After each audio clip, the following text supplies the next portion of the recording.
بسم اللہ الرحمن الرحیم۔ پارہ نمبر 7 کا خلاصہ اس ویڈیو میں آپ کی خدمت میں پیش کیا جا رہا ہے۔ سورہ مائدہ آیت کریمہ 83 پارہ نمبر 7۔ وَإِذَا سَمِعُوا مَا أُنزِلَ إِلَى الرَّسُولِ تَرَىٰ أَعْيُنَهُمْ تَفِيضُ مِنَ الدَّمْعِ مِمَّا عَرَفُوا مِنَ الْحَقِّ۔ اس آیت کریمہ میں حبشہ کے نصارہ کا ذکر ہے۔ جب پیارے نبی صلی اللہ علیہ وسلم نے مسلمانوں کو پرمیشن اجازت دی کہ آپ حبشہ ہجرت کر جائیں، حضرت جعفر طیار رضی اللہ تعالیٰ عنہ نے جب ہجرت کی، اپنے ساتھ مسلمان مرد و خواتین بھی تھی۔ حبشہ کے بادشاہ کا جو نام اصل نام ہے اصحمہ ہے، لقب نجاشی ہے۔ تو جب اس کے سامنے اس کے دربار میں پیش ہوئے تو حضرت جعفر طیار رضی اللہ تعالیٰ عنہ سورہ مریم کی تلاوت کی تو نجاشی بادشاہ کی آنکھوں میں آنسو آ گئے اور بعد میں اس نے اسلام بھی قبول کر لیا۔ پھر اس کے بعد سورہ مائدہ پارہ نمبر 7 میں حلال و حرام سے متعلق واضح طور پر ہدایات دی گئی ہیں۔ آیت کریمہ 86 میں یا ایھا الذین آمنوا لا تحرموا، اس آیت کریمہ میں کہ اللہ تعالیٰ جس چیز کو حلال قرار دے وہ حلال ہے، جس چیز کو حرام قرار دے وہ حرام۔ یہ حلال و حرام کا اختیار صرف اللہ تعالیٰ کو حاصل ہے۔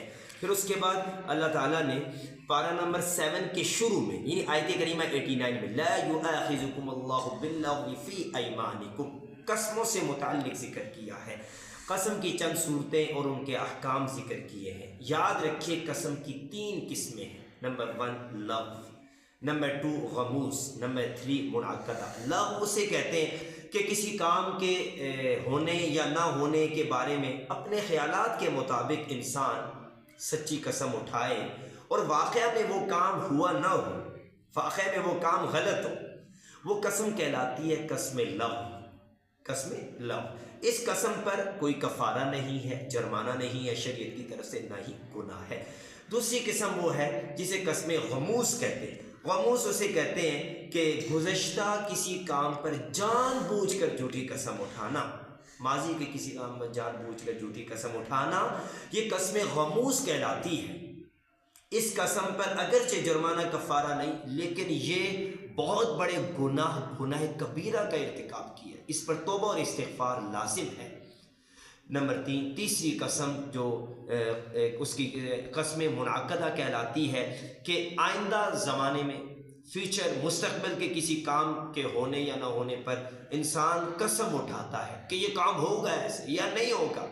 اگر وہ قسم پوری نہ ہو تو وہ قسم اس کا کفارہ ہے، اس قسم کا کفارہ ادا کرنا ہے۔ پارہ نمبر 7 میں وہ کفارہ ذکر کیا گیا، 4 آپشن ذکر کیے گئے۔ نمبر 1 پہلا آپشن یہ ذکر کیا گیا اطعام 10 مساکین من اوسط ما تطعمون اہلیکم، 10 مساکین کو درمیانے درجے کا کھانا کھلانا ہے۔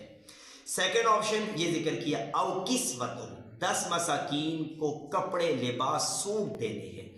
نمبر 3 دونوں آپشن پر عمل نہیں کر سکتا، او تحریر رقبہ، ایک غلام کا آزاد کرنا۔ تینوں آپشن پر عمل نہیں کر سکتا تو چوتھا آپشن اس کے سامنے ہے فمن لم یجد فصیام 3 ایام، 3 دن اس نے روزے رکھنے ہیں۔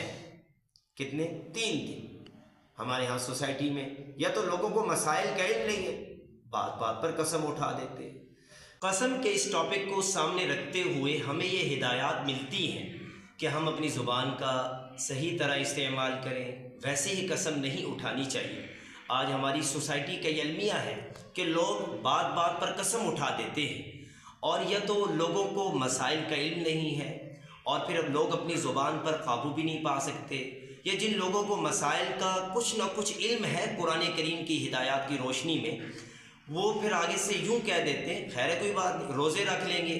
روزے والا آپشن اللہ تعالیٰ نے چوتھے نمبر پر رکھا ہے، تو اس لیے احتیاط سے کام لینا چاہیے۔ پھر اس کے بعد اللہ تعالیٰ نے پارہ نمبر 7 میں ایک اور ٹاپک ذکر کیا کہ احرام کی حالت میں شکار کی اجازت نہیں دی۔ آیت کریمہ 94 میں یا ایھا الذین آمنوا لیبلونکم اللہ بشیء من الصید تنالہ، یہاں سے آگے آیت کریمہ میں کہ احرام کی حالت میں محرم جو احرام کی حالت میں ہے اس کے لیے خشکی کا شکار جائز نہیں ہے، البتہ اگر سمندری شکار ہے احرام کی حالت میں مل رہا ہے، کوئی دریائی شکار احرام کی حالت میں مل رہا ہے، تو محرم کے لیے اس کا استعمال کرنا جائز ہے۔ پھر اس کے بعد اللہ تعالیٰ نے آیت کریمہ 101 میں یا ایھا الذین آمنوا لا تسألوا عن اشیاء ان تبد لکم تسؤکم، کہ بے فائدہ کوشچن کرنا، بے فائدہ سوالات کرنا، اس کی ممانعت ذکر کی ہے۔ اس کی وجہ یہ ذکر کی کہ اگر بے فائدہ سوالات ایسے نہیں کرنے چاہیے، ہو سکتا ہے کہ جس کے نتیجے میں انسان پر کوئی مشکل بھی آ سکتی ہے۔ اس کے بعد آیت کریمہ 103 میں اللہ تعالیٰ نے مشرکانہ جو رسوم ہیں ان کی تردید ذکر کی ہے، کہ جو لوگ دنیا میں خدا کے ساتھ کسی کو معبود ٹھہراتے ہیں، بھلے وہ بتوں کو یا انسانوں کو معبود ٹھہرائیں، اللہ تعالیٰ نے ان کی تردید ذکر کی ہے۔ پھر اس کے بعد آیت کریمہ 109 میں 109 آیت کریمہ میں انبیاء علیہم السلام سے اللہ تعالیٰ قیامت کے دن سوال کریں گے۔ قیامت کے دن انبیاء علیہ السلام کے ساتھ جو سوالات ہوں گے، ان سوالات کا ذکر بھی پارہ نمبر 7 میں موجود ہے۔ پھر اس کے بعد یہاں پر سورہ مائدہ آ کر مکمل ہو جاتی ہے۔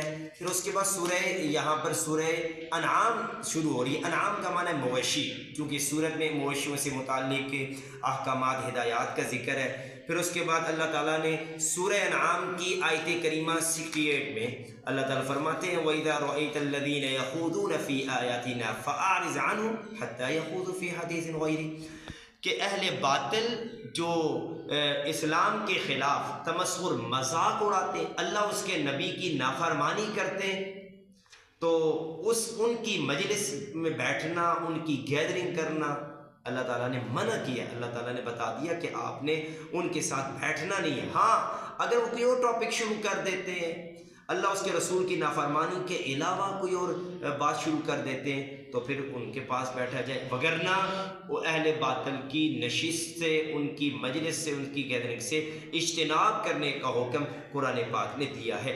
پھر اس کے بعد پارہ نمبر 7 میں ایک مشرک باپ اور اس کے بیٹے موحد، باپ مشرک ہے، اللہ تعالیٰ نے پارہ نمبر 7 میں ایک اور ٹاپک ذکر کیا کہ مشرک باپ لیکن بیٹا سب سے بڑا موحد حضرت ابراہیم علیہ السلام کا ذکر کیا۔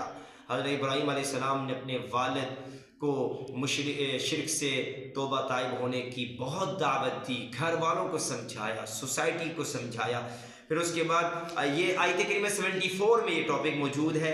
پھر اس کے بعد آیت کریمہ 83 میں اللہ تعالیٰ نے 18 انبیاء علیہ السلام کا ذکر کیا، 18 انبیاء علیہ السلام کا پارہ نمبر 7 میں ذکر کیا۔ وَتِلْكَ حُجَّتُنَا آتَيْنَاهَا إِبْرَاهِيمَ عَلَىٰ قَوْمِهِ نَرْفَعُ دَرَجَاتٍ مَن نَّشَاءُ۔ پھر اس کے بعد اللہ تعالیٰ نے آیت کریمہ 103 آیت کریمہ میں رؤیت باری تعالیٰ کے ذکر کیا۔ یہ ایک عقیدہ ہے اہل سنت والجماعت کا کہ اس دنیا میں کوئی انسان، کوئی جن اللہ تعالیٰ کو آنکھوں سے نہیں دیکھ سکتا ہے۔ یہ رؤیت باری تعالیٰ ہے کہ اور یہ ناممکن ہے اللہ تعالیٰ کو دیکھنا۔ ہاں قیامت کے دن اللہ تعالیٰ ان آنکھوں میں اتنی انرجی، اتنی پاور ڈال دیں گے کہ ایمان والے اللہ تعالیٰ کا دیدار کرتے رہیں گے اور تھکے گے نہیں۔ تو اس لیے یہ پارہ نمبر 7 کا خلاصہ آپ کی خدمت میں پیش کیا ہے۔ نیکسٹ ویڈیو میں انشاءاللہ پارہ نمبر 8 کا خلاصہ آپ کے سامنے پیش کیا جائے گا۔ اللہ حافظ۔